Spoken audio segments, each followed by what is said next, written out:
Oh, yeah. And we're live on the Metal Lab today.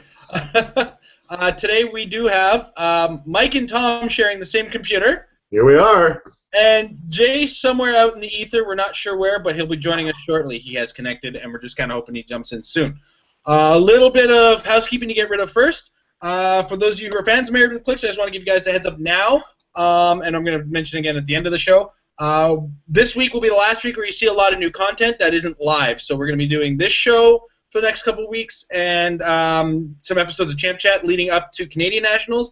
Myself and Amber and everybody on the team really needs to get a lot of practice in before the tournament, so we're trying to get as much time as we can. So we filmed as much content as we can going into that, and we're gonna cram it all into this week. What with American Nationals coming up this weekend, let's get as much of the Metafix information to you guys as we can. So it's been a hectic week since we last came on. We talked a lot about Age of Ultron last week, and we've had a week chance to play with it. So we'll talk about that after we talk about the brand spanking new news that we got in Con exclusives. We've been shared by WizKids the brand new Con exclusives. So I'm gonna bring those up right now, starting with the man in the funny pants, Doctor Strange. Yeah! Look at those pants. And we're going to do our usual round table. I'll call out your name when I want your opinion. Doctor Strange comes with a relatively colorful dial at 150 points with a Mystics team ability. He is indomitable, and he flies. He has 7 range. He's got a trait. Give Doctor Strange a free action and roll his D20. That, of course, is the colored D20 that we've seen with Resurrection Man and with Impossible Man. And then he gets a power from a separate card, it seems, that he's got here, the Book of Vishanti. Actually, this looks like it might be on the other side of the card, to be really honest. And each value on the D20 is linked to something on this card. So as opposed to getting any kind of powers or getting any kind of stat bonuses based on having powers or anything like that, we see that each one gives a different thing. So, like, the movement gives the Winds of Watum. When Doctor Strange makes an attack against a single opponent and hits, after action resolve, you can place a hit character in a starting area. These powers are a little all over the place, and if you roll the blank, there's no effect. So there's 19 different effects you can get out of this thing. For those of you who are worried about the amount of reading that you have to do with this, just remember, you really only have to know the one that you just rolled. You might actually, with the fact that it's rolled on a D20, you'll probably never have to see at least, maybe 5 or 6 of these sometimes. Unless you roll any, in which case you invite your opponent to go and get a coffee and figure it out later. Yeah, you're going to be there for a while. But Tom, let's start with your thoughts on the brand new Doctor Strange. I love him, personally. To take off, even though it's called the Meta Lab, to take off the meta hat for a second, I think he's exactly what we've always needed in a Doctor Strange. He's got great keywords. He's a very good point value. He's got great powers, great stats, and the Book of the Vishanti, as much as it's completely unexpected, as long as you're not building to rely on it, unexpected powers are hardly a problem. They're just an extra bonus. I think that one of the things that gets mentioned a lot is that if you really want to be competitive with a piece, the more unexpected things there are, the more it sort of shies people away, which is a good indication of why I'm not a very good competitive player, because I love the unexpected. And as a result, I love Doctor Strange. I also just think that he's a great dial for what he is. 8 clicks, solid values, really good powers, with Indomitable, Flight, 7 range, Mystics, all that for 150 points. The Book of the Vishanti is just gravy, and it's really fun gravy that can spice up your team. So I think he's just good enough to be potentially viable as a competitive piece. It's a stretch, but it could happen. And the Book of the Vishanti is a complete wild card, so don't build for it, but build to be ready to enjoy whatever it gives you. Yeah. And Mike, your thoughts?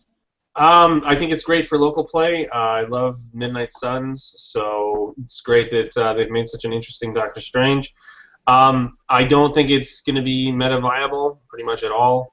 The thing that comes to mind, the stats are fine on it. The rolling side of it. So basically, what I'm doing in my head is, okay, I have to choose my entity's powers. I have to choose what I'm going to do with my battery, and then I have to roll a die, and I have to know what that does. Because if I read it on the spot, it's going to be something that I'm going to have less I guess it's going to be less effective for me. So in that way, I don't think it's very, very useful. But yeah, great, fun character, home games, local tourneys. I think it's really, really fun. You think it's a Patrick Yuboko dial where someone who has superhuman memorization powers can take advantage? I think it's a Jay Solomon dial. Oh yeah, because he can remember pretty much everything ever. No, I don't want to play this piece of shit. It doesn't have Defender's TA. Sorry. It's got defend halfway through the dial. All you need to do is take several points of damage, and then you can be lending out that defense. It's kind of like he has multiple personalities if you look at the dial though too, because like he starts off with attack and nice prob super senses, and then he goes right into in the middle of the dial defend and support, and then back to super senses and prob. It's just kind of weird. But not the good defend and support where you have low defense. Yeah, exactly. I was just gonna Yeah, not like the tech defend.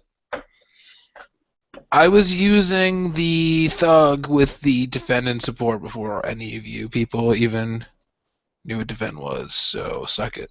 Probably true. So I still don't really know what it is. I've been using defend since Dark Knight Rise, then they make Despotellus and Adara, and now it's anybody's game. Were you even able to read when I started playing this game? 2002, absolutely. As soon as you can read you. All right. That said, I am probably going to play the living crap out of this Doctor Strange. I'm going to try to break him. I'm not going to lie. He's one of the. You have fun with that. I'm going to try and play him meta competitive for a little bit. I'll probably get bored and frustrated and change to something a little bit more reliable. But honestly, I don't see a single bad power on the Book of Ashanti with the exception of rolling the blank and possibly the blue one if you're not ready for it with a team that can handle 3, all speed values being 3. But it is locked, so when you're carrying, you're still carrying at 3, which is all right. That said, like I said, I'm gonna try it. I'm probably gonna win a couple games with it, get a big head about it, and never use it again after losing with it. And then take it somewhere really meaningful and lose. Yeah. But that said, let's move on to the big giant head in the jar, the Supreme Intelligence, or Zordon, as some people have lovingly called him. For those of us who are Power Ranger fans. This guy comes in 2 flavors, character and resource. So we're going to start with the character side first. He's got a trait. One thing worth pointing out, he's got 0 movement around his dial. He is not leaving your starting area unless you are tricky somehow. Or unless your opponent Thanos you across the board in the Golden Age. Supreme Intelligence may target characters anywhere on the map with a ranged combat attack, regardless of range or line of fire, unless there is an opposing character of 100 points or more adjacent to him. When Supreme Intelligence targets a character with attack, if that character isn't within range and line of fire, his damage value is 3 and is locked. He's got a white movement power. Supreme Intelligence can use Empower, Enhancement, and Perplex. When he uses Perplex, he may only target other friendly characters. He's got a miasma of powers, if you will. He's got some in-the-middle dial poison, which is nice to go with when your opponent is basing you to stop him from attacking across the board, but by then it's probably too late. 15 range with 3 targets. He's got a white defense power. He can use Impervious, and at the beginning of your turn, give each adjacent opposing character an action token. Each character that can't be given an action token is given 1 unavoidable damage. Unavoidable as opposed to, Incapacitate, which gives penetrating damage. And he's got a white damage power. He can use Leadership and Outwit. Once per turn when he uses Outwit, he may use it twice more. So as a whole, I don't know. Let's start with Tom's idea here. Well, first of all, correct me if I'm wrong, but even with 0 movement, he could still jump on a Robin cycle, and you could have a giant head in a jar driving across the board on a Robin cycle, right? No, you can't do that anymore. You can't be bigger than the vehicle you're piloting. It's too bad, because the visual alone would make me want to play him. I must admit, I'm a little bit jaded, I think, by... I don't know, the super high point colossal figures are just an invitation to a rolling contest. And although one could argue Heroclix is already sort of a rolling contest, obviously there's a lot more going on there. And so I think that he's fine. I just don't see how he would be especially enjoyable sitting in your starting area, unable to move, waiting until people got close enough to do serious damage to them and otherwise poking them. And he might win some matches at 900 points, and he might not. I think that at 250 points, he's still too many points even to ever be playable in a 300-point game. But at least at that point, maybe in a 500 or 600-point game, he could be kind of a fun extra. I don't know. I just think he's a novelty dial that doesn't have quite enough novelty for me to enjoy him. He looks awesome. There's definitely that. And I think it'd be super fun to play that one game where it's a gazillion points, it's a whole bunch of Kree and the Supreme Intelligence, and I'll take him out, and people will be like, holy crap, is that Zordon? And I'll be like, no, it's better. But other than that, And Mike? I want a head in a jar. This is simple. I just keep it simple. I think it's interesting that you can hit anybody anywhere, but to really be effective and use this full damage, they have to be within 15 in line of fire. But otherwise, you're still doing 3 damage. So it's pretty interesting and somewhat effective. But yeah, I mean, this is not a competitive piece whatsoever. But still, I just want my head in a jar. That's it. Yeah.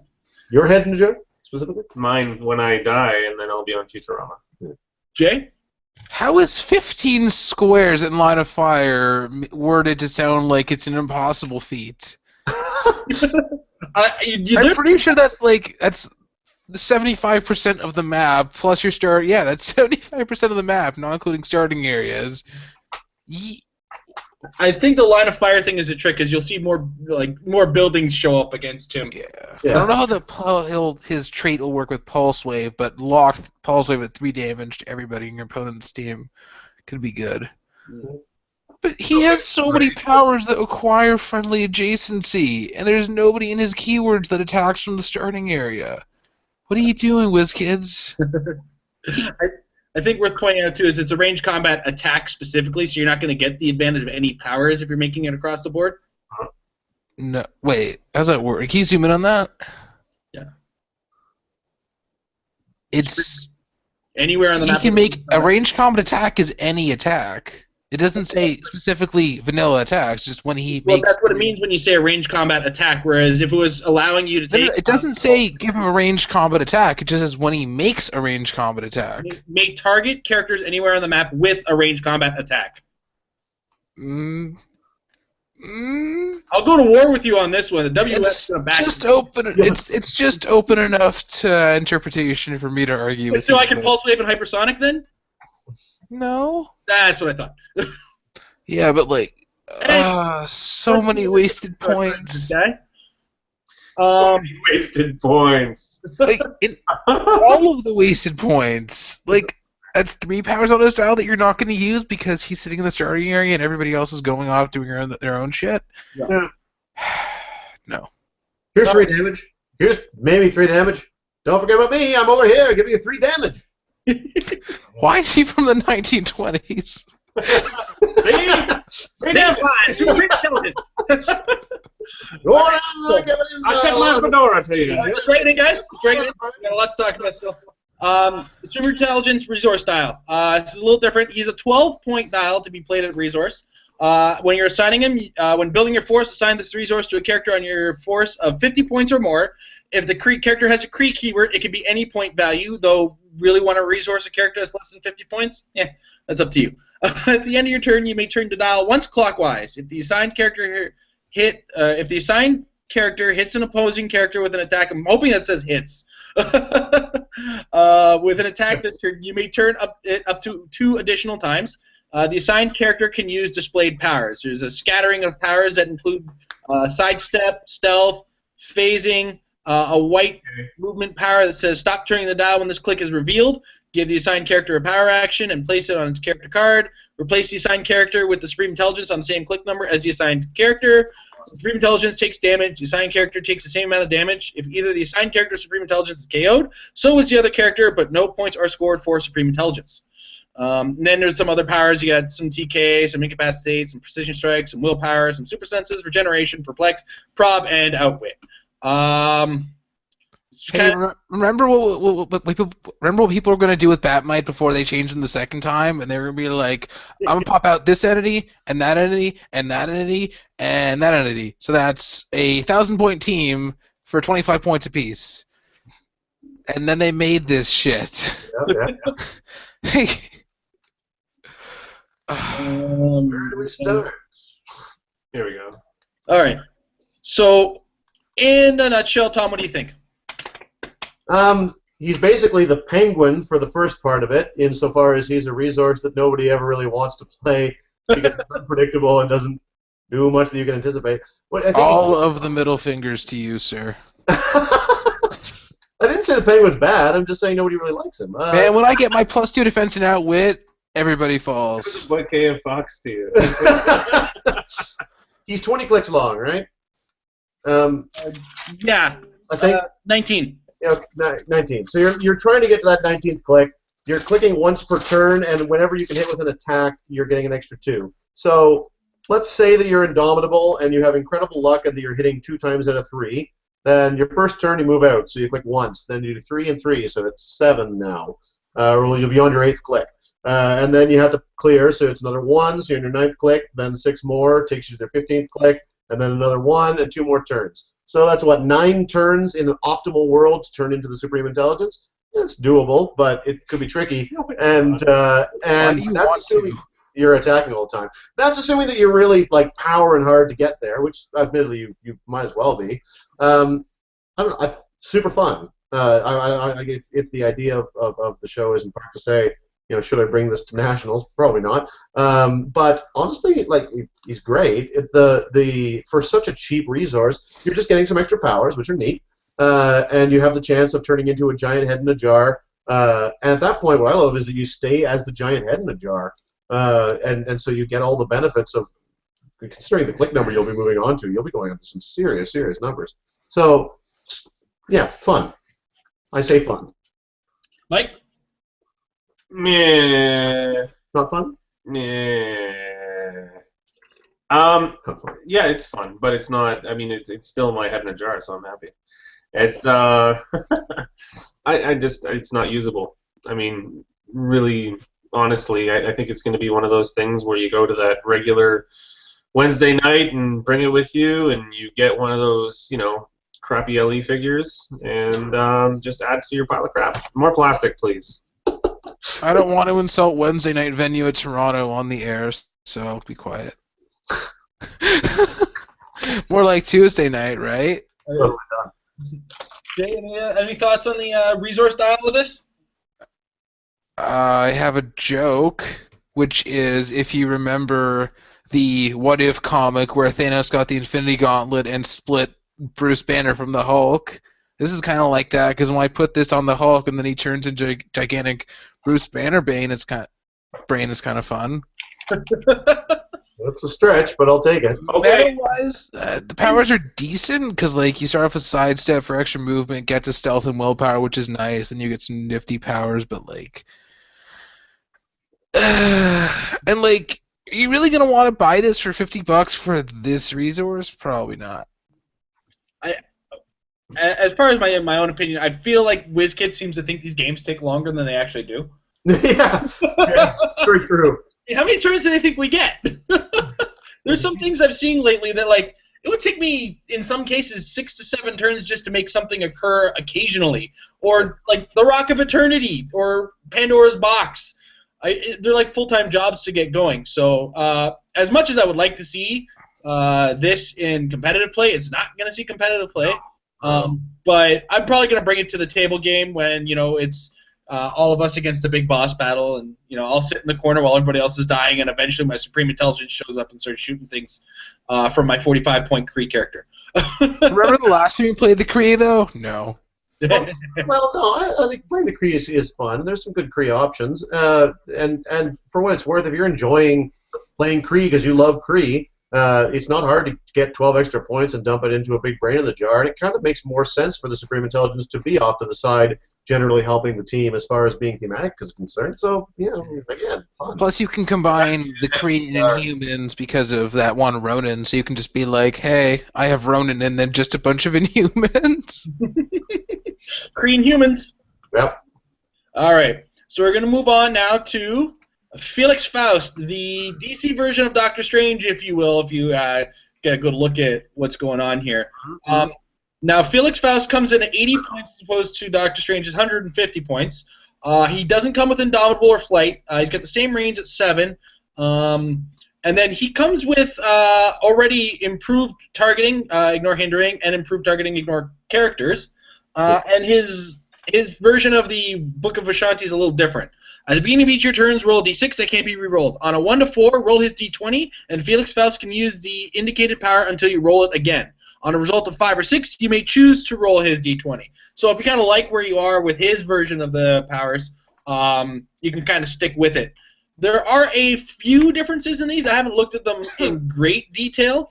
But for instance, already I can see that the movement thing here is very different, where it's give him a free action to your next turn. Opposing characters may only be given move actions, but then you have to roll the d20 on his next turn. So some of them actually force to roll the d20. I think some of them did on Doctor Strange as well.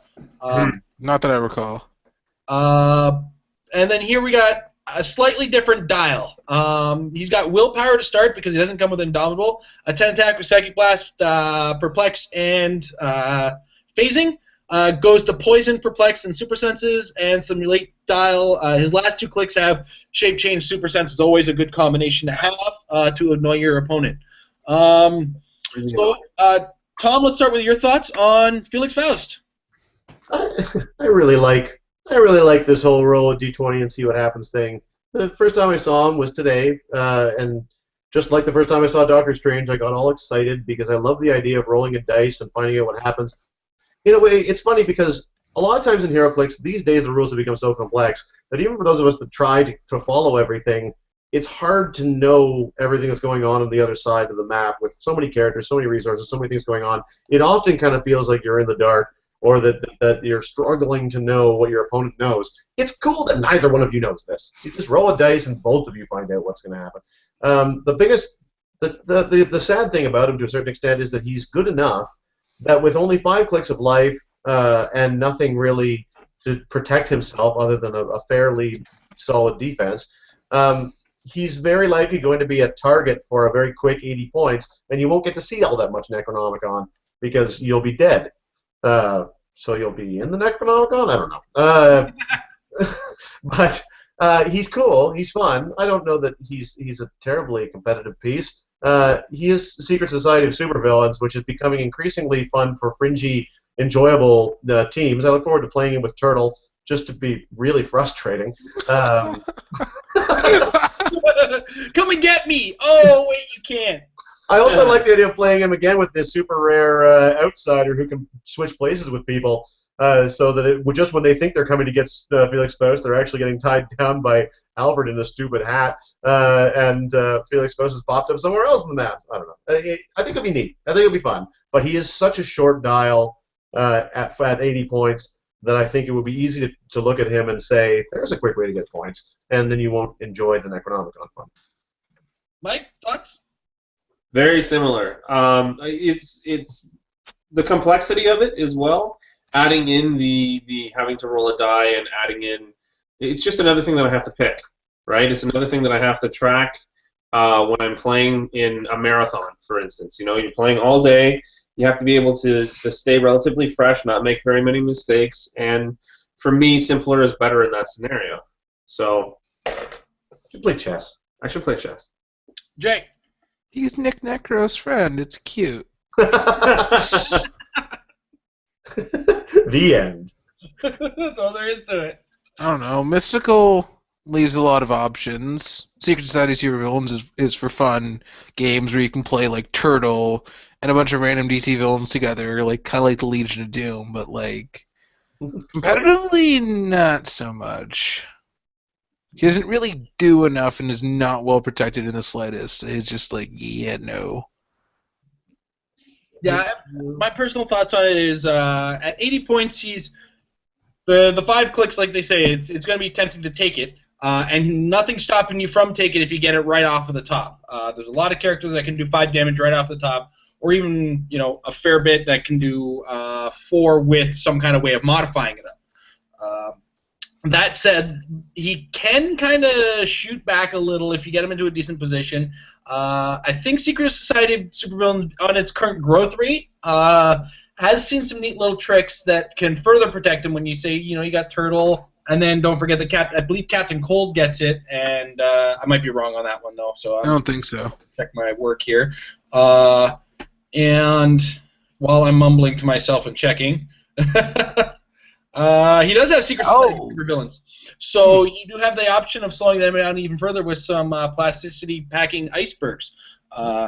So I feel he's not going to break the game. He's not going to make a splash in the major meta, although he's probably going to find some fun in the local meta, which is weird because you can only get these in events where you have the high-level meta.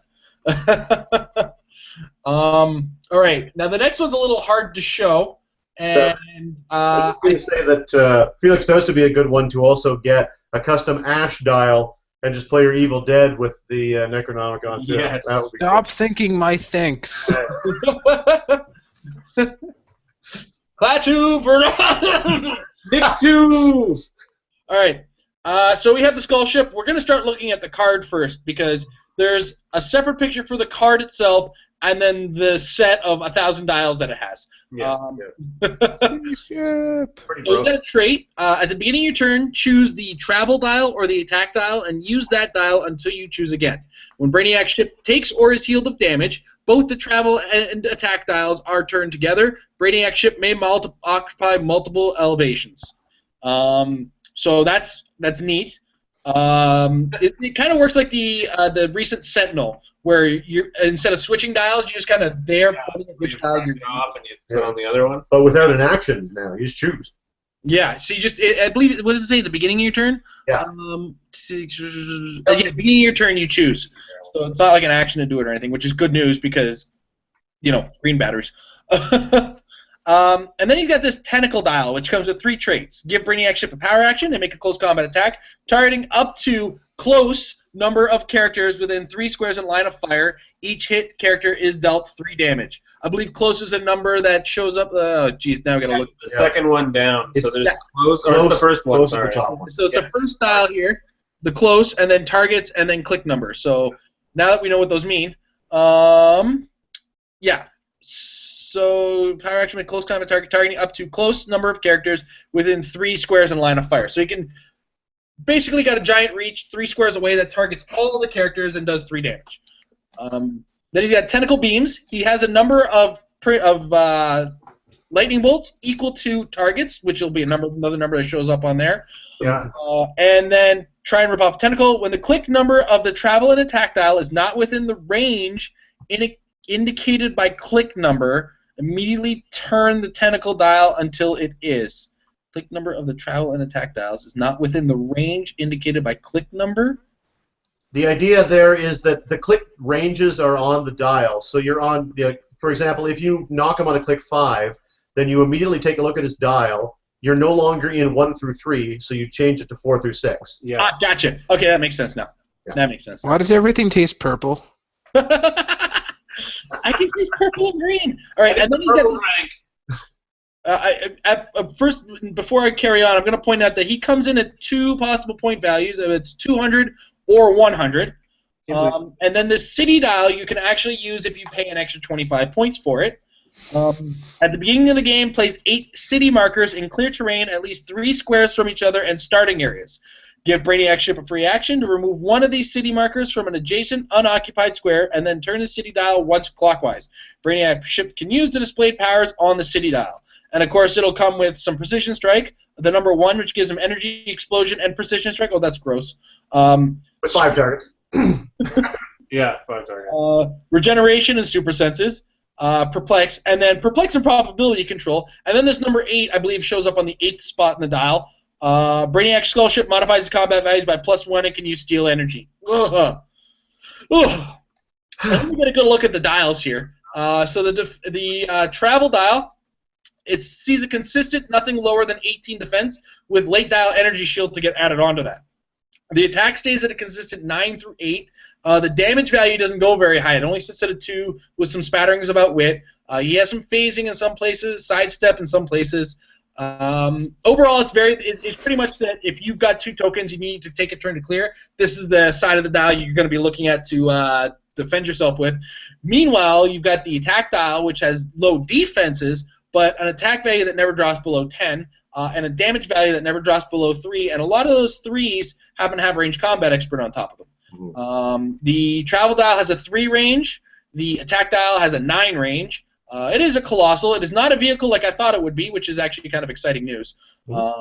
As something this big really doesn't need to be hindered by having a pilot. I believe I've covered every. Okay, and then we got the skull, the city dial, which starts with nothing until you get to I believe the second city that you've eaten, where you get Precision Strike, and then later Precision Strike Perplex, and then you start to see the ones and the twos start to show up as you eat more and more cities. Of course, bottled cities, I believe, is what they're referring to. And we have the tentacle dial, which sees 5s and then starts to lower as you get deeper into the dial of the click character.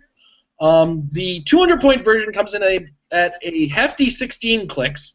And then the 100-point version starts at click 10, so 1, 2, 3, 4, 5, 6, 7 damage you get by this guy. And I believe I've covered just about everything. So, Tom, what are your thoughts on Brainiac's Skull Ship? This is bananas. Look at what you get for 100 extra points. You get 9 clicks more, which is insanity. And you get fantastic values. You're starting out with 5 targets with your 9 range, along with your 11 attack, 4 damage running shot. For 200 points, like seriously, for 200 points, he's quintessent. I don't even know. I am beyond words. He's. It's a crime if you own him not to play him. I feel like you need to have some sort of membership card that comes with him, so that you present it at any game that you go to, and then they say, oh, you own it. You're going to have to play this piece. There's no excuse for not playing this piece in every tournament from this point forward.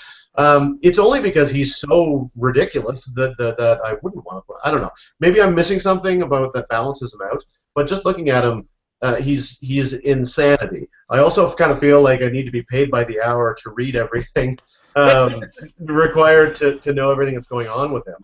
So it seems like it could be summed up by, if you want to do it, you probably can. Just put a trait on there that says, if it's something you'd like to do, it's in the rules somewhere, so proceed. You can do everything. Yeah. It's incredible. All jokes aside, he's unbelievable for 200 points. God damn. Mike? Yeah, I think he's the best out of the LEs right now. Like anything that's like any of the winnables that we've seen dials for, he's just ridiculous. I mean, 200 points, 16 clicks, 200 points. That alone, even if his stats aren't fantastic, is still really, really good. I mean, I've been playing around with the yellow battery a lot recently, so it makes me think of the yellow battery.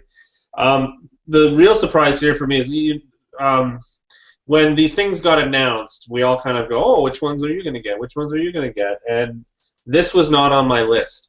This has rapidly turned into the top of my list. I definitely want to get this guy. I want to play the shit out of him. And I think he's totally viable. Yes. Jake? I would agree with that statement. I think the balance of him is the $70 price tag. It's $90 Canadian, my friend. Oh, we'll be paying that. Fuck this country. Oh, I hate the Socialist Republic of Canada. Well, $225 for the full thing with the city dial, which is also, yet again, the wonderful waiting game. Mm-hmm. Assuming that your free actions aren't being restricted by an opposing resource. So you just don't need it. It's kind of crazy. Mm-hmm. Those defense numbers are just really solid when you want to be defending, and then you just kind of go nuts when you want to attack. I like him. And then defensively, Quintessence Invincible is basically the best defense you can get, because you don't care about anything. Yes, indeed. No word of a lie. I looked at his combat, at his point cost last, and looking over everything else, I was just sort of thinking, I'm like, wow, this is pretty solid for like 400 or 500 points.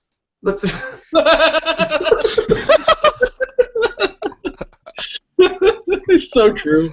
So broken. Yeah, I still don't know how the tentacle thing works. I'm just going to need to drink a lot of alcohol and just try and read that through again, because that's like... Oh, I've no. got some fanfic Start with 5 targets, so just give him energy explosions. Yeah, that's it. That's the.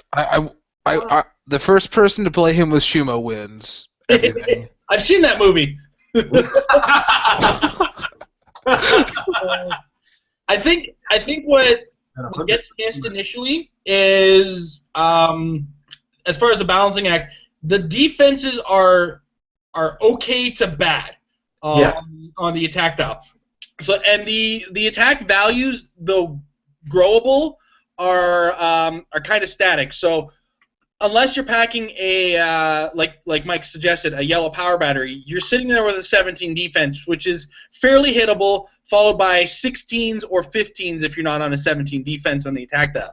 So you kind of pay for attacking with this figure, mostly, assuming, of course, you don't completely murder something with your really reasonable 4 damage, in some cases 5 if you're using Range Combat Expert in the right form.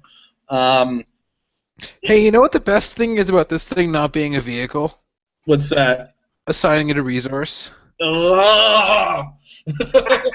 Yeah, I'm just like, let's see, Phoenix Force. Is there not a line we're missing in the card here or something? Give him energy explosion. 5 target energy explosion. With no. It will be It's printed the target's target. So printed on the actual cards and no, on the dial, so no. Oh, is that what it is? Just like, just Phoenix Force. And unfortunately, you're stuck with this printed target. Oh, good. Whew. That was a Yeah. little bit. Just insanity. Yeah, that would be a little bit nuts. 200 points. All right, so that's been this week in con exclusives. Brainiac Skullship definitely stealing the show and is definitely going to be the most competitive of the bunch so far, beyond a shadow of a doubt. I already know about 6 or 7 people who plan on pretty much opening it and using it in Canada. So, because it will be legal in Canada. Well, Yeah, it will, because it comes out on the 10th. what if I get my money back? Yeah, it comes out on the 11th, and then with ours being on the 25th, 26th, that's more than 2 weeks. I mean, even then, it's like a 1 week time span to be able to use things. But let's talk about the meta. I think we just did. I think we just did. That's the whole thing. So we've actually had our first taste of the tactics meta, courtesy of the ROC, the, of course, competitive series of tournaments. This was held in Florida by the guys that run Glass Cabinet Hobbies. So we're going to talk about briefly the 16 through 9, just some of the highlights I want to mention from this before we open up the discussion on the top 8 on each of the teams here. So in 16th place, we saw the infamous Turtle Flash combo appear, backed up by Atomica and an orange battery. Most likely having Atomica and the orange battery to stop the plasticity problem that the Flash has. Then we move on to the next team in 15th place. We've seen this before in the Silver Centurion with Parallax and a Despotellis and a Dara. This time the new tech is Star Labs Technician and a Sinestro Core Battery to back that up. Silver Centurion, we know, ignores Pulse Wave, so your Pulse Wave ignoring this doesn't work. Then we go up to the next team. We have a Bizarro at 125 points with a utility belt. Somebody had his own tech going on with an Ion on Bizarro nonetheless. That is a brave move, because if somebody puts you on click number 12 on the Bizarro, and that's not difficult to kind of line up, you could lose that Ion very easily. And then Tomar 2 bringing the net that he came with, and a Moira McTaggart for, of course, keeping this bozo alive. Interesting idea. Good to see the utility belt see its final hurrah, possibly, before it gets slowly phased out into the quiet meta. Now, actually, somebody made a comment on our page about how he was happy to not see a Batman, but I think he might want to read placement number 13, as we have a Batman with a Butcher. Fuck. I was going to do Butcher on Batman. He stole my tech. Can we call him Butcher Man? Butcher Man! That's the least appropriate entity to put on Batman. Despotellis with a Dara, a Phantom Girl with a Phidian, and an orange battery. So the orange battery is definitely showing up. People have been talking about it, and people have been bringing it. Doesn't it sound like a really good comic? The ongoing adventures of Despodara and Butcherman? Yep. I'd read it. Is their sidekick Orange Snake Phantom Girl? Woo! That's dirty. I think I've made that movie too. Next up, we have a Kyle Rayner and Vibe with a surprise sniper rifle on the green battery that they came packing with. Of course, you get the bonus in stats, Kyle Rayner. Vibe 10 squares away makes your movement attacks very, very difficult to pull off. Or at least costly to pull off. As if the green battery wasn't already here. And next up, we have a team packing Phantom X with Oracle, a Black Talon, probably to get some extra movement, extra attacks out of that Phantom X, Ion on Phantom X, and a green battery on this team. That's fair. So a little bit of old school tech and some new school tech kind of carrying itself in. Phantom X will be sad to see you go again. I won't be. Thank you, Grant Morrison. The next, we have another Flash turtle show up, this time with Proselyte on the Flash, and a Phoenix Force on this team, with Emma Frost and Magic on the characters. Still playable. So good. Still playable. Still viable. Still viable. The story Hey, it's only been out for like a year, and it's still okay.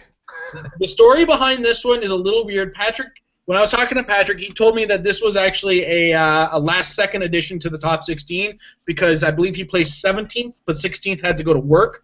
And we have What? That's so real. That's reality. so right here we got a White Rabbit with the Butcher on it, Dexstar, Zilius Zox, and a Red Lantern battery. Oh my God, Zilius Zox, my homeboy. There's It seems like a Red Lantern White battery Rabbit and then not going to work. for stat bonuses. But from what I heard, he did take Justino to final figures, so he was able to bring a bloodbath with these figures. I guess the fact that you can just run in screaming is enough for this team. A prerequisite to this team is actually waving an axe. You actually have to bring an axe, and you actually physically have to have Battle Fury. You have to have a Gimli with you from the Tolkienplex. I also just like the idea of Butcher Bunny. Butcher Bunny. Look at my bunny hat. It works with everything. There is great rage in you, young bunny. All right, so now we're going to pull it to the top 8, and we're going to get in a little bit deeper discussion with each of these teams. So the first one we're going to talk about is a team we're going to see again in the higher positions. It is Nick Necro with Gluttony, with an Entity and Proselyte on the team. I do believe Entity would be on Nick Necro because that makes a great deal of sense to heal Gluttony, as Gluttony would be the only one taking a lot of damage on this team. And Proselyte probably on Gluttony to get some extra fun stuff out of that.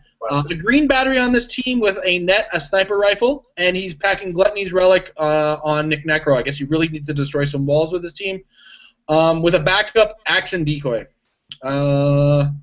So this is that control tech I've been thinking about with Gluttony, and it's just been ducking me. Probably because I didn't have Nick Necro. I have this nasty habit of losing characters on my radar when I don't have them. But let's go around the table, see what everybody thinks of the team. Tom, starting with you. Do we have a messy habit of losing Jay?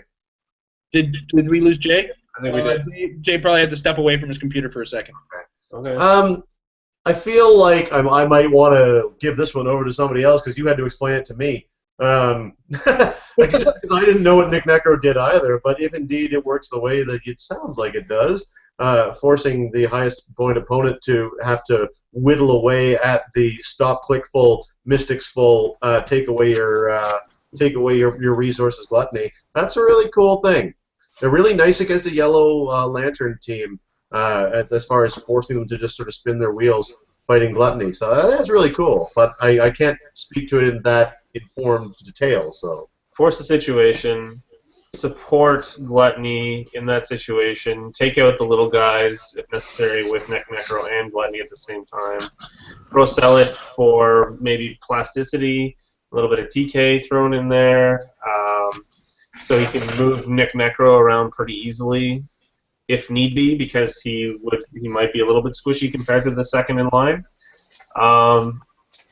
I like it. I think it's really interesting. It's nice. It's different from what I've been practicing, and I have all of these figures except for Entity, but I'm sure I can borrow one from someone. Jay. I don't know what you're talking about. I don't know what you're talking about. Yeah, cool team. it's cool. Jay, your thoughts? This team is a great metaphor for how America is going right now, where it's all about throwing money at problems and fighting obesity just head on. Married with clicks, goes political. Oh, this is America. Yeah. In a team. This is clearly an American meta team. This is not a Heroclix game. This is a statement. It's perfect because it's Big Blue Beast 1982 there. Good year. Oh, my God. Is that what you got, Jay? I think that's all I need to say, right? Like, If there was a mic, you could drop it. Yeah. I love all those pieces and Entity. I'm happy to see Entity on a different awesome character. Basically, it's nice. Absolutely. Proselyte, though, I don't know. I could think of other interesting entities for Gluttony. I don't They know. may not have them. What's that? They may not have them. Yeah, that's where I was going to go with it. Sometimes. And Adam borrowed everything he played to win nationals. You know. Yeah. It's all about networking, my friend. Some of us don't have friends. I don't know. Friends. You're our friends. Aww. He said while over at Mike's house. All right. So now an awkward moment. Yeah. In a nutshell, this seems to be the slow you down, forcing you to attack with Gluttony, and poke away at you with Nick Necro until you die from it. Entity gets not necessarily only the heal, but could potentially add on probability control support when needed at the right time. And of course, a lot of people can never forget that stop click on Nick Necro. Or I believe it's a stop click. I got to double check to see if it is actually. It is, but it is ignorable. Yeah. It's only for taking damage from an attack. Yeah. But he does force your opponent to either lose a piece of their resource or take on 3 unavoidable damage. In addition to his already having mistakes, it's so good. Yeah. So you could potentially either save your resource or take 4 damage for having attacked. There's a hungry team. And worth noting, well, I guess it's not worth noting because the entities break the theme. I was going to say this is mystical theme and then entities. So the way entities work now is this is not any kind of. Hey, you know why you can't see Nick's hand on the sculpt? Anybody have a guess? Because he's actually flipping you off. Yep. All right, so we're going to move on to the 7th place. We have Goop, Gluttony, once again, a couple characters that are really hard to get down in the dial. Split Lip, Ophidian, and Entity. Now, I'm not sure who's on what. Entity on either of these guys is perfectly fine because you'll be healing up the other guy one at a time, which is all they take damage at. The Book of the Skulls is not going quietly into that night. Good night. As of course we saw Split Lip, it comes without saying that Book of Skulls is probably there to visit. Tom, what are your thoughts on this? It's funny because when I first looked at the first few pieces, I was like, "Oh, that's a good take on the Star Sapphire battery," and I was like, "Wow, it's another Star Sapphire battery. It's fascinating." Yeah, another poke away at you type team. I'm surprised and impressed that with the Book of the Skulls on there, boosting up the attack values, they are able to get the kind of output necessary to be competitive. I kind of wonder whether a lot of the matches may have come down to very few points, but just really hard to lose. This is one of those teams. It's very hard to beat them.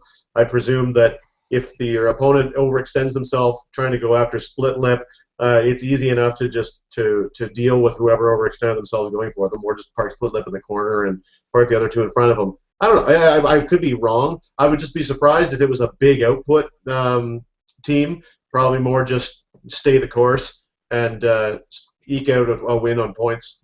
Battle of attrition, if you will. Yeah. Thoughts? I don't like it. I don't like the guys where you gotta like hit them like 50 times. You sound like a drunken uncle of yours. I don't like it. I don't know. I mean, I think that Ophidian would be on Gluttony and Entity would be on Dupe in this case. I mean, I don't know. It's just a long game. Very little happening. That's okay. You can win that way. You can win that way. You can kill one guy and then you can turtle. Wait, there is a guy called Turtle. That way. Jay? I think Dupe has taken his sexual escapades a bit too far if he's hanging out with Gluttony. All the folds. All those folds. He may have taken off the no fat chick shirt. Is that what you're saying? I like a team where Split stomach. Like, He loves it. Look at it. He loves that joke. I like seeing a team where Split Lip. Oh my god. go ahead, Jay. He can laugh himself off. I like how Split Lip was basically useless for his actual dial in this team Yeah. because you can't modify Dupe, and based on how this team is structured, Gluttony is going to be using Running Shot Pulse Wave, getting Pulse Wave from Ophidian, and getting range from the Hammer, which gives you minimum 4 range. Mm-hmm. I could actually see this team doing quite some damage, especially because the Hammer only gives you 4 range, which then gives you a 2-square Pulse Wave, which is really awesome and easy to single target. And then... Short movement, though. Yeah. He has Sidestep. He does have sidestep and 5 movement that slowly goes down to like 1 at elite dial. Yeah. His top dial, he's doing Well, sidestep that's of a swing 2 of and then 36. 3. So, I mean, you're kind of begging your opponent to overextend themselves to be all like surprise Pulse Wave with Gluttony plus the Quake plus Quake Steel Energy, which is the best thing ever because of the free Quakes. Yep. I kind of really like this team. This is everything I love in comics and in my own personal sins. It's wonderful. And any team that has Dupe automatically gets thumbs up. It's awesome. All but the Dupe. All right. If I was to say just one thing about this team, it's is that the Book of Skulls gives it a lot of options. Also, Dupe is tiny, so Gluttony's taking him with him. That's true. That's true. Yeah. Right? So Wait. So what wins in a fight? Dupe's hammer space stomach or Gluttony's being fat? We all lose. yeah. I think we all just lost. I think we all That's like it's like that one joke on Dragon Ball Z where somebody says, "Don't put a capsule inside another capsule, otherwise everything will be dead." Also, want to point out too is Dupe and Gluttony do a lot of resource disruption themselves. Dupe's flipping around resources with a double power action, and you've got Power Cosmic, which is great.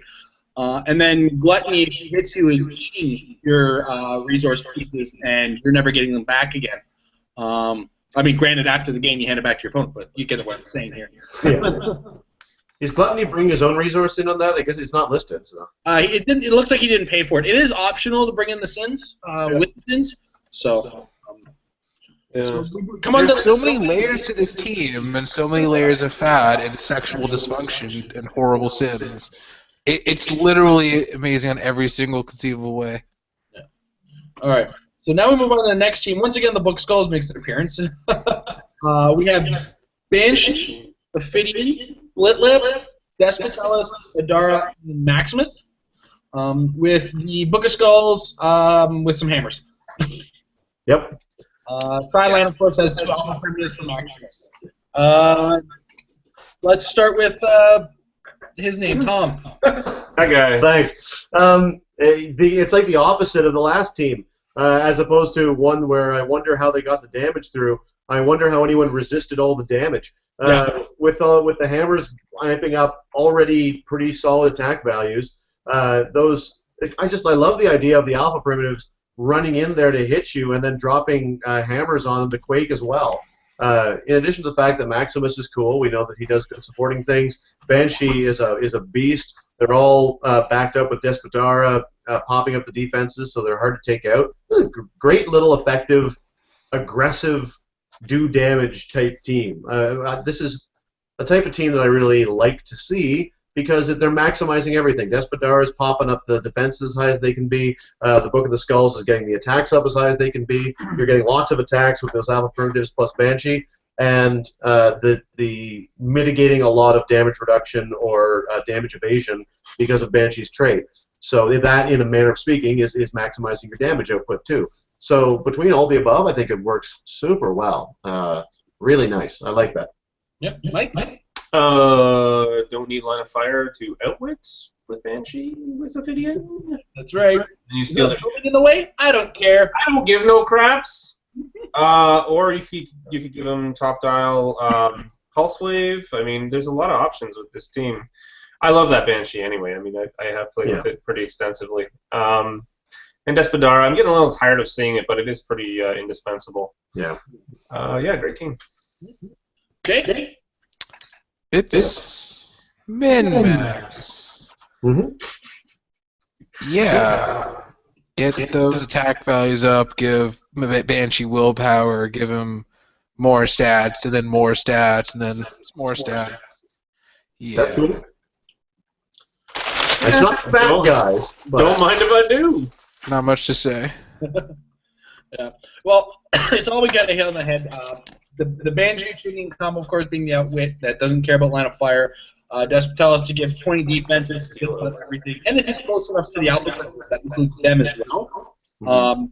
I think, of course, what Tom was saying is one of the things that also became a big drawback versus teams like the Green Lantern Battery, where you got a lot of free actions going on there, and then all of a sudden you don't at the other side of the table, which it's unfortunate. And it's just going to be something that teams are going to have to understand is if you're relying on a lot of free actions, you're ready to not have to rely on those free actions if the Green Power Battery gets placed across the table, right? There's no problem. No, there is not. Well, Despotalis has prob if you need it with Dara. It's a matter of timing and watching when you're going to get attacked. Right. But yeah, you're right. Other than outside of that, there's not a lot of problem unless you're getting the Book of Skulls moved onto the right clicks. Because there's a couple clicks that do get problem with that. Maximus. But next up, we do have Flash with a parallax. Despotalis, old woman. I hope they had a little like toy truck on the sideline. So a trucker and his old woman. An old woman and a trucker, and I think they all met on Craigslist. I think that's how Despotalis is transmitted. And then, of course, this team is packing a Sinestro Core battery, obviously to make that Flash even more obnoxious to hit. And then sniper rifle, spotlight, wall, decoy, and catapult on the power battery. I feel like this is a team that rolled that power battery until the end of it to get those stat bonuses to the Flash for the late game. I could be wrong. But there's an awful lot of resources on it for a... No problem. Well, there's 4 characters on the team. I might be wrong. Yeah, because the catapult, unlike the old woman or the trucker, she can toss out the Flash, and then the Flash is getting all kind of staff bonuses from Heroclix. I guess that's how it's going. I went ahead, though. It's Tom's turn there. Good figure for... It's very... I'm imagining a comic book in which Parallax takes control of Kingdom Come Flash, gets infected with Despotalis, and then joins forces with an old woman and a trucker. The whole thing amuses me. It's at this point when HeroClix really starts to remove itself from the reality of the comics. Really cool. I wonder about the damage output. Also, how does this team... Can this team deal with plasticity at all? No. Yes, it can. It's got a sniper rifle. Okay, yeah. All right. Yeah, but then you don't get speed tokens because you need to be adjacent when you attack to do that. That's true. Okay, though. Well, yeah, it's okay, but it's not preferable. But yes, that is a way You can infect your opponent's plasticity with Despotalis. That's true. Yeah. And it's true that you can just catapult them in. With his already unbelievable swing, you add a sniper rifle to that swing, and then a catapult, and it's just end-to-end all the time. And that's great. I mean, the damage output is still, 4? Because you're getting, or I guess you could be +1. If we're doing the Sinestro battery with the Sinestro ring and everything, he's getting +1 to his values anyway. And he can get one, well, I guess +1 from Parallax. and little from Parallax. So that does do something about the fact that Casey Flash doesn't have great damage in himself. So yeah, cool. I'm surprised it did as well as it did, but obviously a good pilot can make great things out of a very solid team. And not too many people are playing pieces above 195 points when you're already starting with that 19D. And then you stack up the Sinestro Core theme to get ring giving you a +1, and all your opponents are -2. Even if you can corner him, he's hard to take out. So yeah, that's one of the things I did miss when I was describing the team. It is a Sinestro Core theme team, which gives it some problem. Sorry, Mike, carrying on to you. I think that if it was me, I would switch Despotellus with Atomica, but that's just me. I know I would break theme in the process, but I love CSA, and I don't know, I'm really enjoying using her on as many teams as possible. You really couldn't use it with Hypersonic. It's very no, no, you couldn't in that way. But I mean, if she had the sniper on her for certain parts, I mean, then she's got a huge range. Mm-hmm. But I've used a similar team with Flash and the Indigo battery that worked really, really well with the sniper rifle. I mean, you just anything with him and the sniper rifle is just like unlimited range. So I don't know. It's really, really, really hard to face to begin with, and I really don't think that plasticity is as big a deal as we may make it in this particular case, just because he does have the range. Yeah, true. I don't understand why this team doesn't just have a stop sign. If you give it to Despotellus, it gets so awesome. Well, the thing is Despotellus with the stop sign would only stop the movement. They still don't have to break away from Despotellus. But he can just follow them, and then, well, yeah, that's assuming they have move and attack, but he can outwit it with the stop sign. So he's like, okay, you can move away from me, but I'm just going to follow you and touch you in disturbing places. Well, it looks like the point distribution, they spend a lot of points on 6-point constructs. The spotlight, I don't see why they have the spotlight. I mean, assuming this is exactly 300 points, I could see ways to adjust stuff to... And again, this probably falls under, like Tom said earlier, where they might just not have had it. You say that, but that should not be a concern if you're really, really trying in the meta. Like, if you really can't get one, like, I don't know. Also, I'm assuming this is a typo, but it says ring 4. Shouldn't the ring itself be 6 points? No, the Sinestro is 4. Oh. Yeah. The only ability it gives is downward perplex versus some of the other ones that get bigger abilities. So it's actually like perplex with one-dimensional perplex, and that's all it really gives. And it's the emotional spectrum that gives the drop to the attacker's value if the attacker is higher. Yeah, that's why it's so good to actually put that also means the team that I played earlier today, I could have changed up my constructs to be a little bit better than that. Yeah, you could have. Yeah, that's true. Because you didn't do it enough. I think it's both the yellow and the blue that are the 4-point rings. Right. Well, the blue deserves it. Yeah, and then the indigo. Negative 4 points is still in play. I believe I'm going off the top of my head, so I might be wrong, and I do have Orange HP. is 6. But the orange and I believe indigo are 6, or is indigo 8? Let me look it up. Indigo has a lot of text on it. I got it right here. So indigo is 4. Indigo's 4. Wow. Cool. Orange is 6. Sinestro's 4. Star Sapphire's 8. Blue Lantern's 4. Black Lantern is 6. White Lantern is 6. Red, green, and Star Sapphire are 8.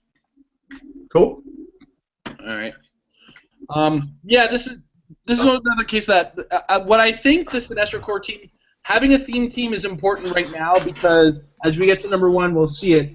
When you're playing a power battery, it's actually starting to get pretty important to have a theme team or to try to win that map roll or having the tools to win the map roll.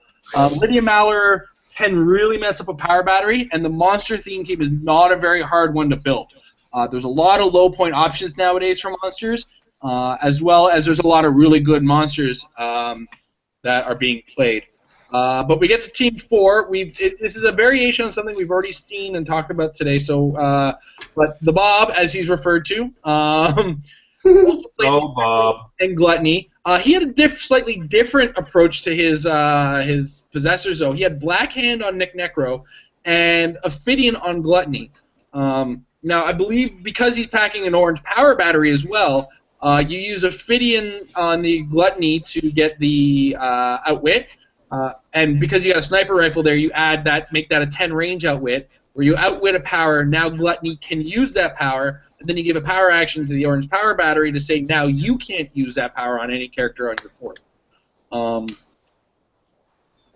But yeah, this got him to 4th place, so it got him that extra game. From what I've heard, he played against a guy who ended up winning this tournament, and it actually came down to a tie. That's rough. Yep, and in the single elimination of the ROC, the way a tie works is you take turn, like both players each click all their characters on the dial until the first one dies, I believe, is how it works for the ROC, which is very different. Amber's giving me a kind of, sort of, it's kind of the idea of it. So, what's that? I could explain it more, but that's the rough idea of it, right? Yeah. Anyway, so this all came down to the fact that it looks like Nick Necro and Gluttony having the short dials were what would have cost him the game versus the guy who won. Both being 5 clicks, yeah. So not to take points away from the Bob, as he did take the winner to task. But from what I also heard, he missed a 4 to make his final attack, and it sounded like it would have been an intense game. Wish I was there to watch it. Some racist shit right there. I love that laugh you just did. You're like, ah! That said, here's a name we've seen before, but not in this position. Patrick Gaboko in third. He's playing a Kyle Rayner. I guess he's still here, eh? With a head pool. Parallax on Kyle Rayner. I had a chance to talk to him yesterday, so this is kind of confirmed. And Entity on head pool. He's playing with a Nurse and a Spotlight on his green battery. The green battery to increase Kyle Rayner's stats. Tom, thoughts? It's cool. Nice to see Patrick playing Kyle Rayner again. It's been a few weeks. And, it's also like I kind of like the fact that it was this. In a way, when you're playing a piece that high in points, then you are tempted to play the Sinestro Core, and I think that that's cool. I think that it's really neat.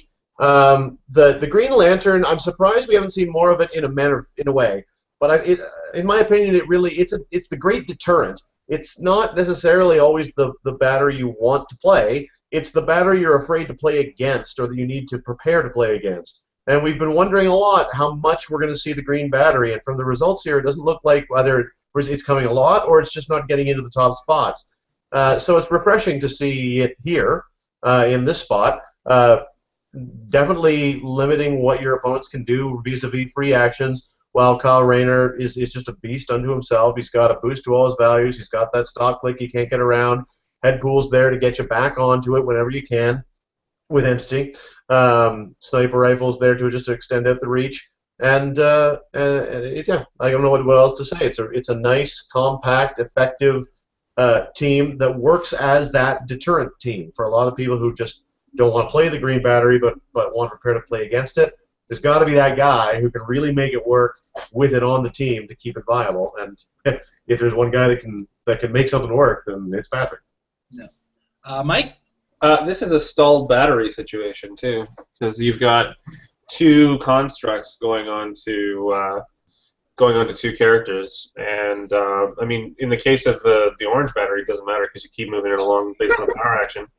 But yeah, no, it's a very familiar team. I've been playing something sort of similar for a while now, and yeah, I mean, Patrick knows what he's doing.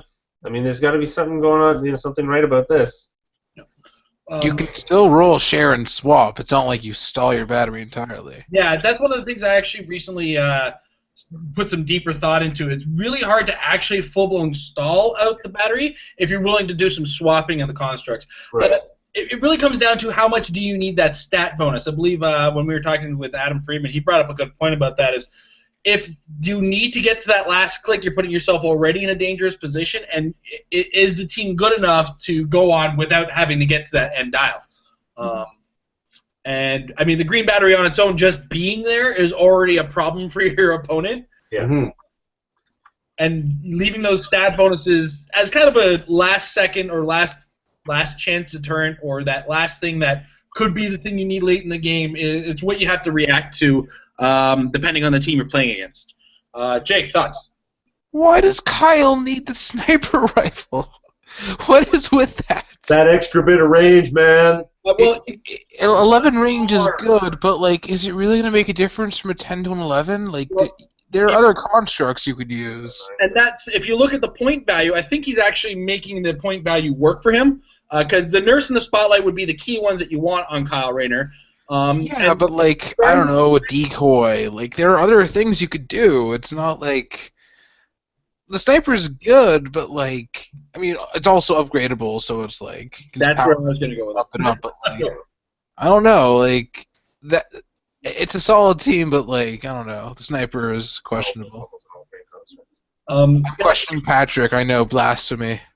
Oh no! I mean, you're fully allowed to, and I think what the sniper rifle brings is +2 to his range, which is 9, brings it up to an 11. Which, when you're using that multi-attack, is adding to the extra, making it less movement that you have to push out with Kyle Rayner. Because when you're placing, you can't bring Headpool with you, and he might want to get back to Headpool to get past that stop click, so that when you hit him with Kyle Rayner again, you're forced into the stop click. You know what? I'm now thinking about it. I would have liked to actually have seen the sniper on the battery, and then the spotlight just on Kyle's base. That way, you can actually potentially have Headpool attack, maybe with a prob. 10-in-1 prob could maybe actually work for you, especially when Kyle gets outwit. I believe the nurse, Patrick was telling me that the nurse was a defense mechanism for if Headpool takes damage. He was also making effective use of the word bubbles with this team, one of which was the one that characters couldn't use stealth if you were in, I can't remember what it was, broccoli? Why couldn't it be? That's healing. Okay, yeah, I'm just, no, just play this team as is, just switch out the spotlight to his base and the sniper onto the battery. Right. And that way, also with hammer time, you could actually potentially have Headpool go 10-2 with a prob and attack with a 10 range and actually do some damage, which would have been cool. I don't know. Like, that's the only thing I would have changed personally. Anyway. Who am I? But I have to go, actually, so my last words will be to always question Patrick. Always. Mike drops once again. Boom. Anyway, so now that the fat's gone. And then he just literally left like that. So moving up to second place, Patrick's teammate, Justino Jimenez. I'm taking a guess on that pronunciation, by the way. I think you're correct. Yeah. But what do I know? Cerise, Atomica at 25, Bizarro at 25, the Gravity Green Arrow, and the Parallax entity possessing Green Arrow, and a power plant. Tom, thoughts? The power plant being the Mandarin Rings, of course. Go ahead, Tom. Boy, the really outstanding offensive power and offensive flexibility. It's amazing to me that it survived, even with Parallax giving off better defense powers, I would assume. The power plant doesn't do anything for you defensively. And Charisse and Green Arrow are both pretty soft. Well, they're soft-ish anyway, and they're not really being helped out by the rest. So I think it's really cool and outstanding output, and I'm surprised that it didn't take more damage and as it went. But obviously something is happening that I don't understand, which is why these people win and why I am here next to a man petting a cat. All right, Mike, while your hand's on the pussy, Who's the cat? Well, this is the third member of Team Majestics. Am I correct? Yes. Yes. Spoken of. Yes, the slightly less spoken of. The black horse or whatever it is. The serpent? No, I don't know what you're talking about. It's a neat team. It's different. I mean, it's the Dark Horse. Yes. The Black Serpent of Death. It's different. I like it because it's a totally different team from anything else that we're seeing on there. Really, uses a mix of new and old. I haven't seen Cerise in a while. So good. I have one and I've never used her. Really? I don't know. I got her and I just haven't used her. Probably because I didn't play during Wax anyway. Great piece. I love Atomica. Just so good. Parallax on Green Arrow, I can see why that is very, very good. But yeah, I don't know how it would get around the Mystics and the good stuff. And no, I just sound like Bill Cosby. I was going to say Cosby on us. Puddin' Pop. I think a good portion of this was compacted by was compacted by the matchups. I believe Justino played in the first round against the Red Lantern team, as I was told. Okay. Well, that makes sense. It could totally take that out. But this one actually went to a bloodbath where I think it was Green Arrow versus White Rabbit at the end of I it. was going to say, it must have just been a bloodbath. Like, they're both aggressive teams. Yeah. One's passively aggressive, and one's better at being passively aggressive, and one's better at being actively aggressive. As well, like I don't think he came across any of the stop click teams. I'm just kind of hypothetically. I believe he came across. I know he played Patrick in the semifinal. I believe this might have been the team he played against in round 2. I might be wrong though of the elimination. Mm-hmm. And one of the things worth remembering is that the power play allows you to eat the ring for some stat bonuses as well. Yep. So the Green Arrow plus the Parallax plus the fact that you can take a free action to not care about something on the board, which is always amazing. Compacted with some enhancement from Cerise, there were some bombs being thrown by that Green Arrow. No doubt. Without a shadow of a doubt. And it could come to amazing placement and watching when and where he was attacking with it. The fact that the Green Arrow comes with Precision Strike makes the matchup against the Nick Necro team slightly better. Yep. Because, Nick Necro will get to that stop click. He'll pop a ring because you're already starting to sacrifice some rings anyway. But aren't you being forced to attack Gluttony in that pairing? Well, no. That could be it too. I mean... Cerise could be going after Nick Necro in that case. Yeah. And she does a lot of damage for 60 points, right? Yeah, as you said, Mystics. Prob. And then there's Prob, yeah, because the other one didn't have nearly as much Prob. Also, Bizarro's just awesome. There's the Mento Intensifier ring coming from the power plant, which allows mind control. Mm-hmm. Oh, true. Right? And, when you get cool. two mysticals, you can be forcing some mystical against each other. But then we have the winner, known only as Phil Jr. or Knack 12 on the Realms. He was playing the Zombie Super Skrull, Possessed by Black Hand, and Lydia Maller. It's a 3-character monster theme team with an orange power battery. Of course, giving the Super Skrull a free action to give any power, especially that obnoxious power that you have. And the Lydia Maller, of course, because he's got a theme team, he's got the +3 to his dice roll, which, if you get that choice against a power battery, you're going to be taking a ring. Mm-hmm. Tom, thoughts? My first thought is that for all the people that were like, thank God the no tactics environment's ending, so we won't see Super Skrull all the time. It's like, all right, first rock after tactics have come back. Here's your winner, the Super Skrull. Isn't that cool? Still awesome. I don't have him, but he's cool. Great team. I like the fact that Orange Lantern's there to try to shut you down. Super Skrull is there to be able to assist in that process while at the same time taking you out almost single-handedly. Black Hand's great for that too, and keeping him healing up and stealing energy and whatnot, I believe, if I remember correctly. And Lydia Maller is good for taking down your resources, even as Super Skrull is stopping you from using some of the benefits of them. So it's great. I think it's well done. It's a cool team. There was one thing I was going to say, which is that I am a little surprised that the Super Skrull manages to stay usable in this environment where the Green Lantern battery is hovering out there. As we saw in the top 16, there really weren't very many of them.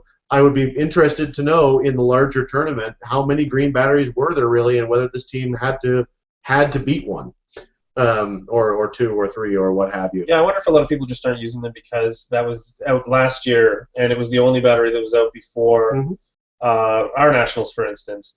And whether that's a deterrent because it's a year old and no, we have all this cool new stuff.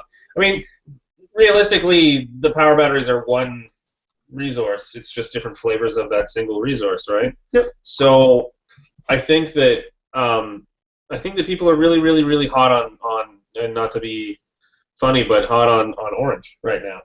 I think don't worry, that's not funny. No, it's really not funny. Except to gingers like me. inbred gingers. But I think that as the year goes on, we're going to see a lot more variety. Right now, I've actually played against that team, something very, very, very similar to that team. Monster keyword, Super Scroll, everything.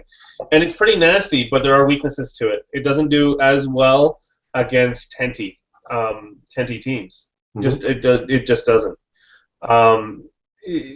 The 170 points, with against a yellow battery team that's higher than okay, all right, I'm done. Go ahead. No. I was just I was fun, Tenty teams. I wanted to put Oh, Tenty. Yeah. Is it the Steeple? Yeah, all right. All right. Yeah, against tentpole teams, I don't think it's going to do quite as well. Yeah, especially the Sinestro Corps tentpole teams, because you're not getting as high an attack out of that Super Scroll as you want. And he did the player who did this, NAC12. He actually did a big write up. If you happen to get a chance to hop on HC Realms in the forum section, I believe it's called First ROC equals First Place. Yeah. I saw the thread. I should have read it. Yeah, he regales us with the tale of it. One of the things worth mentioning, he only ran against 2 Green Lantern power batteries.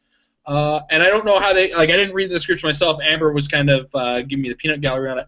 And chances are he won the die roll and got to take the ring, which will turn off the emotional spectrum, which is, of course, the issue the thing that causes the problem for the team, right? As well, this is for those of you not familiar necessarily. I don't know the fellow's full name, and I'm gonna have to get it when I have him on Champ Chat this weekend. Wink, wink. He was actually second place in Worlds last year. He was the guy who played against Patrick in the final. Cool. I recognize the look of him immediately because that vest is very standoutish, and his hairstyle is it doesn't hide. It's very unique look to him. And so it's good to see him get a win in a same tournament with his arch rival, if you will. And yeah, that's that in a nutshell. So we're going to move on. I know, Tom, you wanted to talk about the Scott Crampton article that came up on HC Realms with the ranked power batteries. Mm-hmm. Now, I've had a chance to read it myself, and I've also listened to him back it up on the Quarry. On the Quarry, yeah. The ROC's own little podcast. So we're going to start with your thoughts. We'll go to Mike's, and then I'll taper with mine, which have already been said, so I'll try to make them brief. Sure. First of all, I was so happy to see it. I really like Scott Crampton's commentary. Since even before I knew HC Realms, I knew that whatever Pojo or whatever that other site was where he used to do figure reviews. I can still, every now and again when I'm in a lousy mood, which is rare, I will look up his review for Stiltman back in the day from Sinister, in which he was just pretending to be all excited about it because it was so tall and making jokes about it. There's a lot of feats you could use on this guy to put in 400 points of feats and teaming up with Galactus to really optimize his effectiveness and gave him 10 stars out of 5. Anyway, it's a side note, but look it up if anyone who's listening who wants a laugh about old Heroclix stuff. But, Scott Crampton's an Illuminati of Heroclix from way back, so it's cool to see the article. As far as the article goes, I thought it was really interesting. I can agree with a lot of the points that he made. Certainly the placement of the Sinestro Core battery at the top makes a lot of sense as far as pure effectiveness of the battery. Obviously the Sinestro Core battery is best suited for high point tent poles and one-man army style teams, which aren't always the most effective choice in the large-scale competitive environment. In fact, they're often not, with a couple notable exceptions over time. And as a result, it's kind of doing the most for the area of clicks that most needed it. And I think that's really cool. He didn't say that specifically, but that's sort of what I take from it. And his placement of all the other batteries makes sense. I thought the Star Sapphire, I'm surprised it was so low. Yeah. But I do see where he's coming from as far as Mystics being great, but it's only great because you just got hit. And especially in this environment where you're not expecting wipeouts, and in a lot of cases, all you're doing is trying to get any points so you don't wind up rolling off. Mystics isn't necessarily that effective. Mystics is effective on your whole team when you're really trying to take out the entire other team. But unfortunately, that's just not the way that the current competitive environment works. And obviously, I agree that blue is not viable. Yeah, it's the shits. I don't know what else to say besides the fact that I liked it. I thought it was a well-written article, well-informed, intelligent, and I generally agree with it, and it's cool to hear from Scott. All right, Mike. I liked it as well. I thought it was well put together, but I didn't agree with his rankings particularly.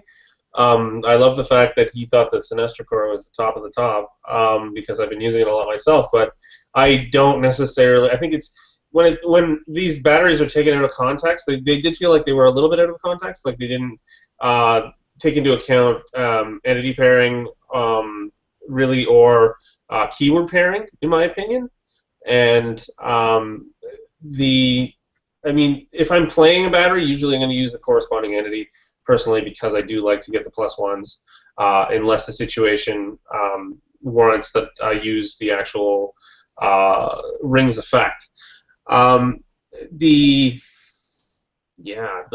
Star Sapphire battery actually, his ranking it so low was kind of surprising to me, especially considering that there's so many stock clicks and characters that force you to hit them, 8 or 9 times to even be able to kill them. That's free damage. It's essentially free damage, and it's annoying damage. As I said earlier about those teams, there, it's really, really annoying and frustrating. It makes me want to make stupid moves that I probably shouldn't be making. So maybe that's how it's effective. Well, it's not free damage, though, right? It's at the cost of your own clicks. Yes, of course. I'm just saying that when it's paired correctly, it's you're going to be doing more damage to them than they're going to be doing to you. Either that, or you're going to be healing up in the process as well. I think, and I do have this advantage of having heard the Corey talk with Everett Sheldon and him. I think there's some subtext missed that he actually explains in that talk with Edward as well. In a nutshell, when he was ranking it, he was ranking the teams that worked well with it as well, or the number of options you have with it. Because if you look at the yellow battery, when he was talking about how the yellow battery is good, you get kind of a double effect out of it, in addition to the fact that we already know that there's a ton of characters that can fit well as a tentpole and could use that extra little boost to the defense and whatnot, right? As well, what he also brought up was the parallax brings such a swing to your opponent's attack value that also comes with that perplex down that the emotion or that the ring itself gives. So if it's not already a Yellow Lantern or Sinestro Corps character, they get a perplex that's -1. So you -1 the attack from the ring itself. Then the emotional spectrum kicks in. They're -3 to their attack, and you can still go +3 to your defense.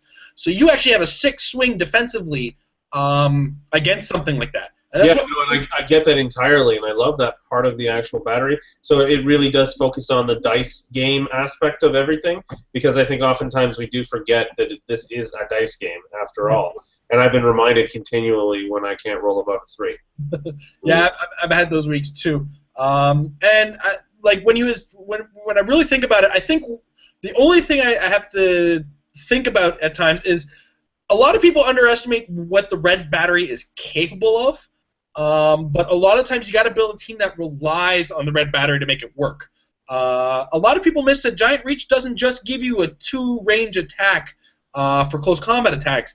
It gives you the ability to carry as well, and does not stop the ability to carry. So if you have a lot of sidestep on your team, let's say two characters next to each other with sidestep, one can sidestep carry the other, and the other can sidestep carry the one who just carried him, as long as they're both grounded or able to be carried otherwise. Batman so good. And that also comes with a +1 to your die roll when attempting to break away. Yeah. So Giant Reach does come with 3 solid bonuses that a lot of people miss. I've tried desperately to make the blue battery work, and I have to agree, it's damn near impossible to make work. Yeah. You have to be reliant on something that you just don't want to be relying on. And they already errated the one character that would be amazing with it to not be able to use it with it. So, sorry, Absorbing Man. Yeah. And yeah, so I mean, in a nutshell, he was pretty accurate with as far as the number of options you get with each battery, right? Like he ranked the green battery in the 4th because it works with it works, it just works, but there's no specific team that makes it great, or there's no specific thing that it kind of happens to work with, and people have been able to work around it. I mean, people like at Dragon Con, Patrick was playing with the Book Skulls. His opponent had the Mandarin Ring power plant. There was no Green Lantern in the top. Jake played a Green Lantern with a pink ring because we didn't have a pink the Star Sapphire battery to work on at the time. So people were able to function around the green battery. And it's always been a thing where, once you start to think that the green battery is there, you stop relying on the number of free actions that are on your team already. So people are already starting to build around it, right? But I think he placed the orange battery in the second or third. I agree with that. I mean, it's... I think it was fourth, actually. No, green.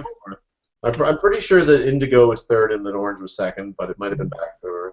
I mean, orange comes with a powerful ability to stop powers, but I think, and one of the reasons he put it at second, was that you have to build around only putting the constructs on 2 characters, because by turn 3 you want to start using it. Yeah. Or you are starting using it. I mean, Mike, when I played against you, that's about the turn I started using it anyway, right? Yeah. And like, I couldn't get more constructs out there unless I saw that my opponent was completely pushed, and it was like, okay, I got a turn to do this now. Kevin Furs mentioned that in your talk with him too. Yeah. And then of course you got plasticity and barrier that comes with the orange battery, which are already great, 2 great powers to go with it. Absolutely. Plasticity is actually getting better and better the more I think about it. But like that's what I said. Like I said, he ranked it appropriately if you were to ask me. As far as the number of team options that you have with it, some of them you're very limited in what teams will work with it. And yeah, that's it in a nutshell. I think I got to cut it off there because I'm repeating myself a lot. Yeah, you're just going into no, I'm just kidding. And yeah, so Mike, is there any topics you wanted us to bring up before we start talking about our week with Avengers? All right, let's talk about our week with Avengers. Hold on, there you go, right there. Yeah. Oh man. So many Hulks. I need to change my pants now. Too many Hulks. Too many Hulks. Green streak? Yeah. All right, so Avengers Age of Ultron has been out for a week. Obviously, we haven't been able to play it in tournaments just yet. This will be the first week we're allowed to play with tournaments, and I believe starting Wednesday. Mm-hmm. Have you guys had a chance to play home games with it, and what do you think of it so far? I haven't been able to play with it, so I can only speak to it in terms of what I see. But I played with myself with it. Mike, now come on. This isn't me. Sorry, this is family hour. No, my family's asleep. It's all good. Oh, okay. I'm planning on playing with one particular character on Wednesday at Wizards Cache because they have a 250-point single-figure Silver Age, no resources, blah blah blah game, and it's going to be a lot of fun. I believe he wears a suit of iron. I'm just going to say that. Little preview of what's to come. Thor. Yeah. Right. All the Thors in this set were great, right? Right? Oh, why does he always get the short end of the hammer? It's weird. Yeah, it's because he's not worthy. Apparently. Yeah. Great set though. I mean, I know that you guys did the overview of it last week on this show, and I have nothing to add to it that is meaningful. Not that I would anyway. But I think it's great, and I really look forward to playing a lot of the pieces. They're just at that right level of feeling like they'll be enjoyable and fun to play. They won't be super broken. They won't be incapable of being played. A lot remains to be seen. I want to see if what you mentioned, like Iron Man or the Iron Legion or the Ultron Sentries, etc. I want to see whether it really works that well, or whether you just get bogged down pulling guys in while they're just dying. Because of course Maximus works so well with those Alpha Brooders because right off the bat they can move with his mind control, and then they're charging, and they've got solid values. And they're cheap enough that if they die, they're not getting so many points to your opponent that's going to be a problem.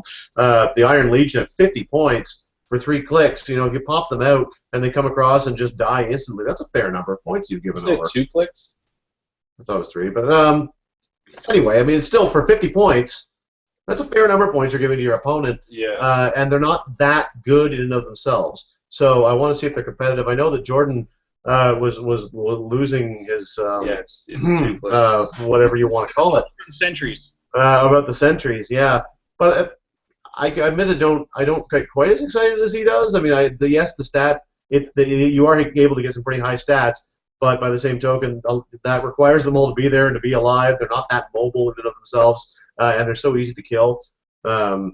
So they're decent, but they're not mind blowing. I will be interested to see if it'll be fun to get them out or just feel like a chore. That's my biggest question mark. After that, I just look forward to Hulk smashing all things always because I love the Hulk so much. This Hulk is so good. Both Hulks are so good. Why must we have so many good Hulks? I love it. What a wonderful world. I'm going to say it again, Hulk. Yeah. That's just because you said it a bunch of just times. makes sense. Yeah. Yeah, I'm so happy. You know what we should do right now? We should go play Iron Man versus the Hulk. That's what we should do. That's what we should do. We are actually about to wrap up, so let's just check if we have any interesting questions from the interwebs, if you will. I believe we actually answered some of the ones I've already seen. Thoughts on no Batman in top 16? There was a Batman in top 16. Green Battery, I still think, is a deterrent.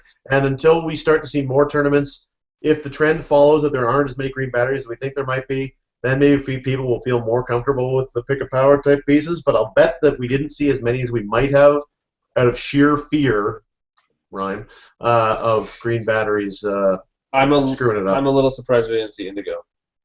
True, at all. We didn't see any of it. And maybe it's not as strong as we all gave it credit for. Well, it's not as strong like when you get next to anybody on that team. Yeah. Yeah, because if you're within 4 of anybody, then you can shoot people 10 away, or 12 away, or whatever. Yeah. Thoughts on Freddie Freeman from Connor Love? I want to start this one. I wanted to play him. I desperately wanted to play him at the Windsor Rock. But he had such a bad matchup against the Zombie Super Skrull, I got deterred from him.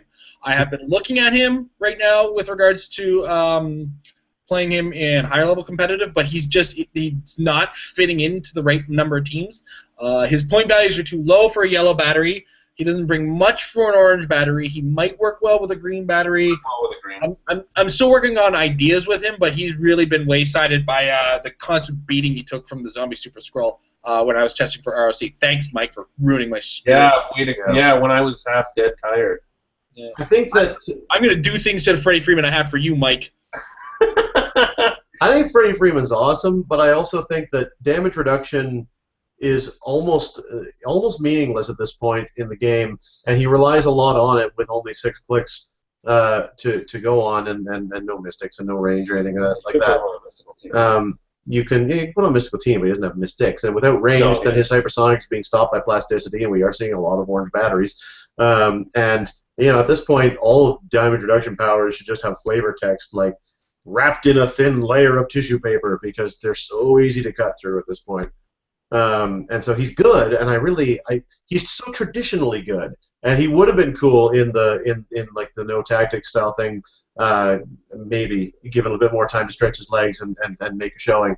But in the competitive meta, he's just too short, I can't believe I'm saying this about a dial with full reducers, but too squishy and hard to make work. He did happen to win an ROC a little while back, like just before Tactics came in. I don't remember the one it was, and that player is better than me, I have to admit, because he did it, and I didn't. But then I was trying to make him work with Johnny Quick, so that's probably the difference. Is he didn't have Johnny Quick on his team, and I did. And I think we got 3 people here, plus Jordan, all really trying to get Johnny Quick to work that tournament. So. Well, I made him work. He was all right. Yeah, we all were happy. Yeah. So out of the 4 of us, we forced him into the top 8. Yeah. He would have been there like a square peg into a round hole. Yeah. That's what I call sexy times. All right. Now this one might need a little bit of discussion. What is the lab's thoughts on the ROC 0-point tie equals double loss rule? It appears that it wasn't used in Melbourne during the semifinals. I believe the ROC doesn't actually use that for the single elimination rounds, but in No, they do. Oh, they do. All right. Well, wonderful. And that needs to get looked into.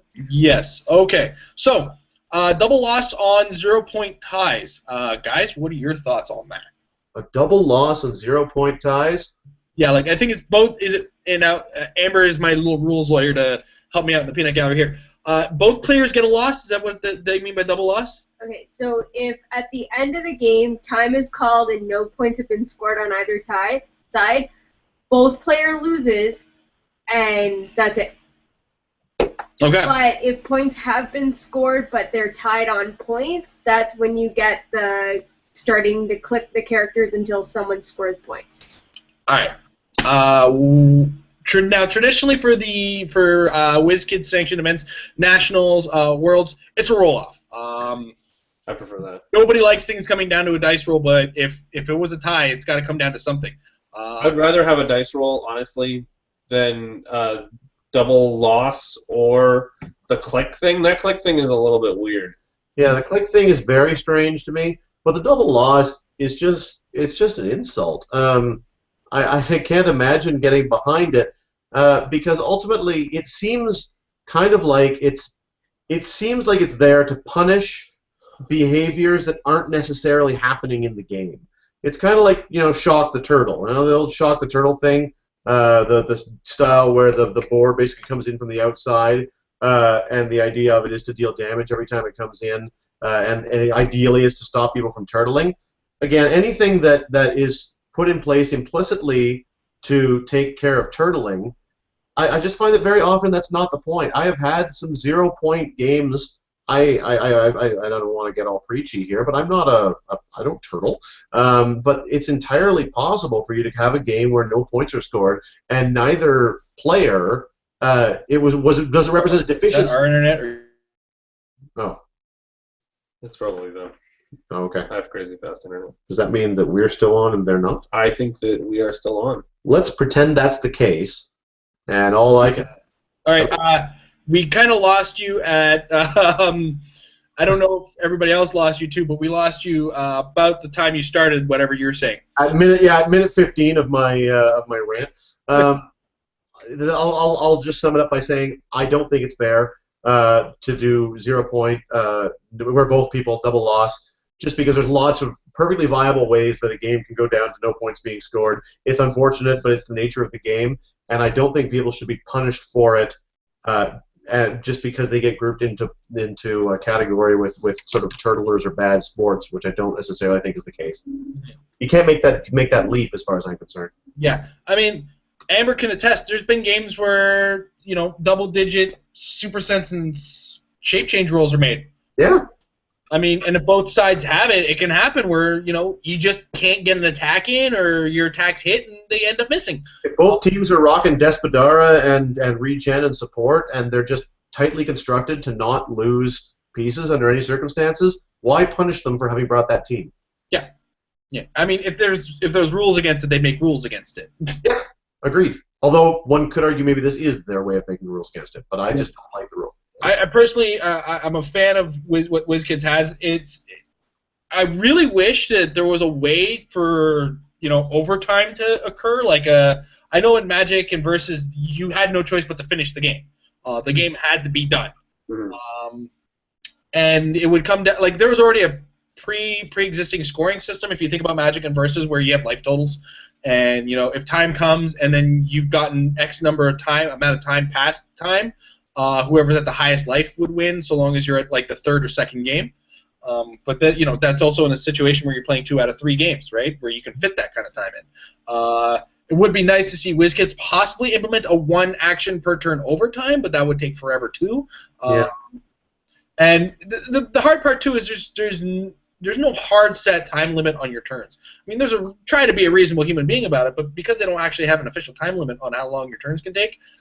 If you start trying to get into overtime situations, you get into, late nights for tournaments. So right now the dice system works on the fact that a lot of these places are rented to hold the tournaments, or these people got to get home who are running the tournaments.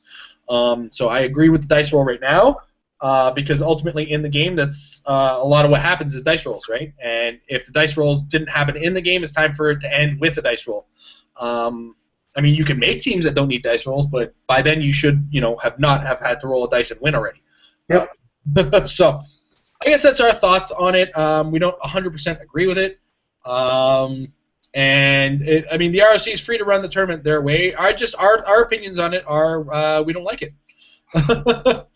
I believe that's it for questions. Where can I watch it? Sorry, yeah, all right. And a couple comments. Coolest Heroclix chat on the internet from Chris Crilly. Thank you very much. Thank you. Yeah. It's true.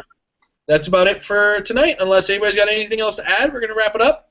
Nope. Enjoy your Hulks. Everybody out there, play those Hulks. I want to see those Hulks. Thanks, Majestics. We love you. Guys, don't forget, we are still taking entries for the Pandora's Box competition. Mike has wonderfully added a whiplash to our collection of prizes that we like to share with you guys. And the challenge is you've got to get through a number of lantern batteries. I haven't actually given did I give a gauntlet? It was orange, green, and indigo, I believe you had to get through. Yeah, I think that's what you said. Orange, green, and indigo. You got to be able to beat those three, and then another team that's possibly using a Pandora's Box. Your limitation is your team must have a Pandora's Box resource as part of your build. But other than that, it's a 300-point modern build. Modern as of pre-cuts, if cuts happen to occur before Canadian Nationals. Your deadline for the tournament is April 27th, 2015, so that we actually have a hard date on this, so that if people are watching this later, you understand. And then we'll start playing with them after that date. Of course, April 27th is the day after Nationals. Let us play, guys. That said, once again, a reminder that myself and Amber, this week is the last week of our content for a little while. It will only be live shows after this week for a couple weeks so that we get our time to practice for Canadian Nationals. We're all getting ramped and amped up for it and ready for it. It takes a lot of practice, and we have to cut some things from our schedule to fit it in because we do have 3 children running around our house. So once again, thank you everybody for joining us, whether you're watching live or whether you're watching on the archives. We appreciate your support. You guys all have a wonderful evening, and remember, practice makes your team better.